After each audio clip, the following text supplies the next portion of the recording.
Di balik seragam coklat dan lambang kepolisian yang gagah, tersimpan kisah cinta yang awalnya penuh janji dan kebanggaan. Brigadir Esko Fascarelli, seorang anggota polisi muda yang bertugas di Polsek Sekotang, Lombok Barat, dikenal sebagai sosok yang disiplin, ramah, dan berdedikasi tinggi.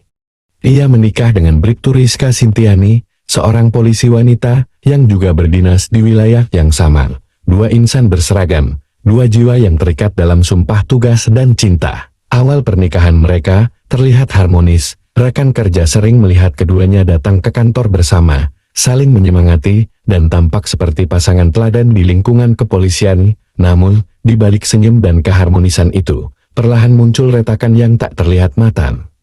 Masalah ekonomi menjadi batu pertama yang mengguncang rumah tangga mereka. Tuntutan gaya hidup, tekanan pekerjaan, dan masalah keuangan mulai memicu pertengkaran kecil yang lama-lama berubah menjadi api yang membara. Beberapa teman dekat menyebut bahwa Rizka mulai berubah. Ia sering mengeluh tentang kondisi rumah tangganya dan merasa terbebani. Sementara itu, Esko tetap berusaha mempertahankan rumah tangga. Namun komunikasi mereka makin dingin dan jarang ada kehangatan. Cinta yang dulu membuat mereka bersatu, kini perlahan berubah menjadi jurang penuh kebencian. Tanggal 19 Agustus tahun 2025 menjadi titik awal tragedi kelam ini. Hari itu, Brigadir Esko dilaporkan hilang oleh keluarganya. Ia tak pulang ke rumah dan tak bisa dihubungi sejak beberapa hari sebelumnya. Rekan-rekannya di kantor merasa aneh karena Esko dikenal sebagai sosok yang disiplin dan jarang absen tanpa izin. Selama beberapa hari, keluarga mencari dengan penuh harap. Sementara itu, sang istri, Bribtu Rizka, tampak tenang bahkan cenderung datar. Ia mengatakan mungkin suaminya sedang dinas luar atau butuh waktu sendiri. Namun, perasaan keluarga korban mengatakan ada yang tidak beres. 5 hari kemudian, tepatnya 24 Agustus tahun 2025, bau busuk mulai tercium dari belakang rumah keluarga Esko di Dusun Niur Lembang, Desa Jembatan Gantung, Kecamatan Lembar. Warga sekitar curiga, lalu mendatangi sumber bau itu dan menemukan pemandangan mengerikan. Sesosok tubuh pria tergeletak di bawah pohon dengan leher terikat tali. Tubuhnya sudah membusuk. Awalnya, warga mengira itu kasus bunuh diri, namun polisi yang datang ke lokasi menemukan banyak kejanggalan. Dari hasil autopsi, terungkap bahwa ada luka kekerasan di tubuh korban sebelum ia meninggal. Dengan kata lain, ini adalah pembunuhan. Yang membuat semua orang terkejut, lokasi mayat itu ditemukan di kebun belakang rumah korban sendiri. Penyelidikan pun dimulai besar-besaran oleh Polres Lombok Barat.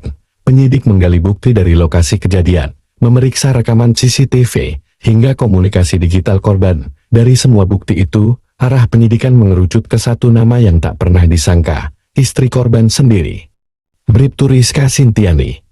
Pada 19 September tahun 2025, polisi resmi menetapkan Bribtu Rizka sebagai tersangka utama pembunuhan Brigadir Esko. Ia diduga merencanakan pembunuhan dengan bantuan beberapa orang lain yang kemudian juga ikut ditangkap. Motif yang diungkap sementara, masalah ekonomi dan rumah tangga.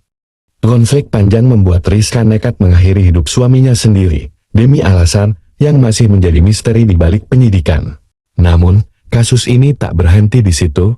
Keluarga korban menuntut agar penyidik juga mengungkap kemungkinan keterlibatan pihak lain. Mereka bahkan menuding adanya perwira polisi berpangkat komisaris Kompolwi yang mungkin mengetahui atau ikut terlibat dalam peristiwa ini. Isu ini membuat publik geger dan mendesak kepolisian agar transparan dalam mengusut kasus yang melibatkan sesama aparat. Bribtu Rizka kini dijerat dengan pasal 340 KUHP tentang pembunuhan berencana dengan ancaman hukuman mati atau penjara seumur hidup. Ia tak lagi dikenal sebagai sosok polisi wanita yang disiplin, melainkan istri yang membunuh suaminya sendiri. Sebuah ironi di balik seragam yang seharusnya menegakkan hukum. Cinta seharusnya melindungi, bukan mengakhiri. Tapi bagi Brigadir Esko dan Bribtu Rizka, cinta berubah menjadi benci yang membunuh.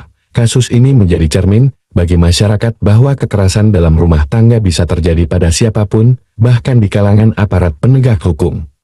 Di balik tugas menjaga keamanan, mereka juga manusia biasa yang bisa tersandung emosi, tekanan, dan keputusan yang salah. Kini, masyarakat menanti akhir dari kisah kelam ini. Apakah keadilan akan benar-benar ditegakkan, Ataukah kasus ini akan menjadi satu lagi cerita yang tenggelam di balik tembok institusi? Motif yang terungkap sementara adalah masalah rumah tangga dan ekonomi, pertengkaran yang menumpuk, rasa kecewa, dan dendam yang perlahan membunuh cinta. Hari-hari berlalu, tapi keberadaan Esko tetap menjadi misteri, hingga akhirnya, pada 24 Agustus tahun 2025, warga di sekitar rumah pasangan itu mencium bau busuk yang menyengat. Bau itu berasal dari area kebun di belakang rumah mereka. Warga yang penasaran mencoba mencari sumber bau itu. Dan di sanalah mereka menemukan pemandangan yang mengerikan. Di bawah tumpukan daun kering dan tanah yang dangkal, ditemukan jasad seorang pria dalam kondisi mengenaskan. Tubuhnya mulai membusuk, dengan tali melilit di bagian leher. Setelah dilakukan identifikasi, jasad itu dipastikan adalah Brigadir Esko Fascarelli. Motif yang terungkap membuat banyak orang terdiam. Pertengkaran rumah tangga yang berkepanjangan, kecemburuan, dan tekanan emosional mendorong Rizka kehilangan kendali. Dalam keadaan marah, ia menyerang Esko dan menghabisinya. Setelah itu, dengan panik dan ketakutan, ia mengubur jasad suaminya di kebun belakang rumah mereka, berharap tak ada yang akan pernah tahu. Tapi seperti yang sering dikatakan para penyidik, tak ada kejahatan yang sempurna. Bau busuk dari tubuh korban akhirnya mengungkap semua rahasia. Rizka tak bisa lagi bersembunyi. Ia pun resmi ditetapkan sebagai tersangka pembunuhan berencana pada 19 September tahun 2025. Kasus ini langsung menjadi perhatian nasional. Bagaimana mungkin seorang polisi wanita, seseorang yang seharusnya menegakkan hukum, justru menjadi pelaku kejahatan paling kejam terhadap suaminya sendiri? Media menyorot besar-besaran. Publik terbelah antara rasa marah dan iba. Beberapa pihak menyebut Rizka sebagai korban tekanan rumah tangga, sementara yang lain melihatnya sebagai pelaku yang kejam dan tak berperasaan.